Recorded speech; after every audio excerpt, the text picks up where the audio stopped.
না কাঁচা নাকি পোড়া আর মানুষ নাকি ঘোড়া জঙ্গলি। Hi guys, my name is Hriday and welcome to my channel. তো জঙ্গলের টিজার চলে এসেছে।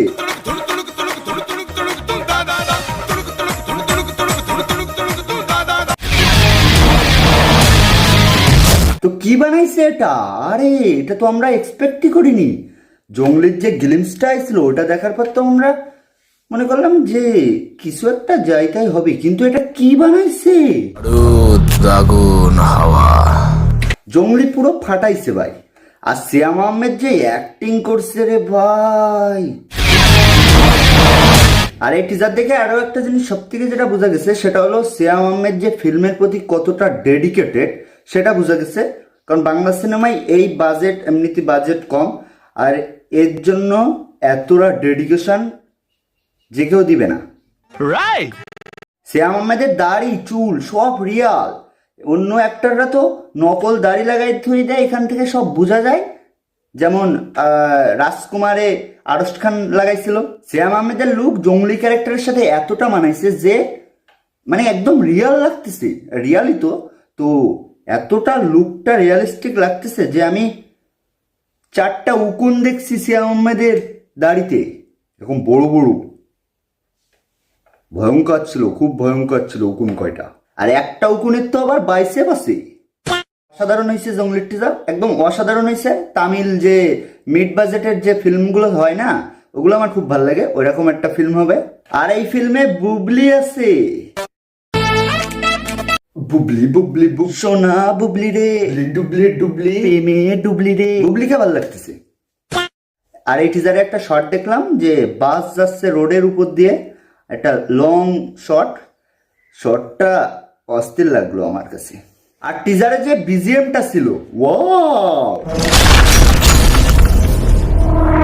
নাইস। আর এই টিজার দেখে যদি তোমরা ভাবো যে পুষ্পার মতো লাগতেছে, না না কবির সিং এর মতো লাগতেছে, তো টিজারেই বলে দিছে পুষ্পা, কবির সিং, জঙ্গলি। টিজারে যে ট্রানজিশন, তারপরে ফন্ট ইউজ করা হয়েছে এবং কালার গ্রেডিং, ভিজুয়াল সবকিছু একেবারে তস নস। আর এর আগে তো আমরা এই মুভির যে ফার্স্ট গ্লিমসটা ছিল ওটাই দেখলাম যে একটা গান ছিল, ওটা তো একদম অসাধারণ। তো এই গান আর এই টিজার সব মিলিয়ে একদম কি বলা যায় জানি না। তো আর একটা শট ছিল মদের বোতল নেওয়া, কে মরা, অসাধারণ। আর যে একটা ব্যাট নেওয়া, ব্যাটটা মোটরসাইকেলে রাখা, এই যে ট্রানজিশনটা ছিল এটাও অসাধারণ ছিল। আর যে বাচ্চাটাকে ঘাড়ে করে নেওয়া, এটা দেখার পরে আমার বাজরাঙ্গি ভাইজানের সেই মুন্নি আর সালমান খানের জুটির কথা মনে পড়ে গেল। তো তোমরা যদি এখন আমাকে বলো যে জঙ্গলি, দাগি এবং বরবাদের ভিতরে টিজারকে র্যাঙ্ক করতে, তো আমি প্রথমে রাখবো বরবাদকে, সেকেন্ড রাখবো জঙ্গলিকে এবং থার্ডে রাখবো দাগিকে টিজার অনুযায়ী। আর দাগিকে কেন 3 নম্বরে রাখলাম এটা ক্লিয়ার করি। কারণ দাগি হলো, দাগির মতো যেসব গল্প নির্ভর সিনেমাগুলো হয় এগুলো কোনোদিন টিজার দিয়ে জাস্টিফাই হয় না। টিজার কোনোদিন দাগির মতো সিনেমার হাইপ তুলতে পারবে না। যেমন 3 ইডিয়টকে কেমনে কাটবা তুমি টিজার হিসাবে, তো দাগির টিজার ট্রেইলার ভালো হবে না, এটা আমি জানি। কোনো দিনও হাইপ তুলবে না টিজার আর ট্রেইলার। দাগির মতো সিনেমা হলে দেখার পরে মানুষ বলবে যে এটা এমন ছিল। 3 নম্বরে আফরান নিশোকে রাখার জন্য আমাকে ক্ষমা করে দিও আফরান নিশোর ফ্যানেরা। টিজারকে রাখলাম। সবশেষ বলতে চাই জঙ্গলি অসাধারণ, সিনেমা হল কাঁপাবে। তো আজকের ভিডিও এই পর্যন্ত। লাইক, কমেন্ট, শেয়ার করো এবং তুমি কোন সিনেমাটা দেখবে সিনেমা হলে এই ঈদে সেটাও কমেন্ট করে জানাও। তো বাই বাই।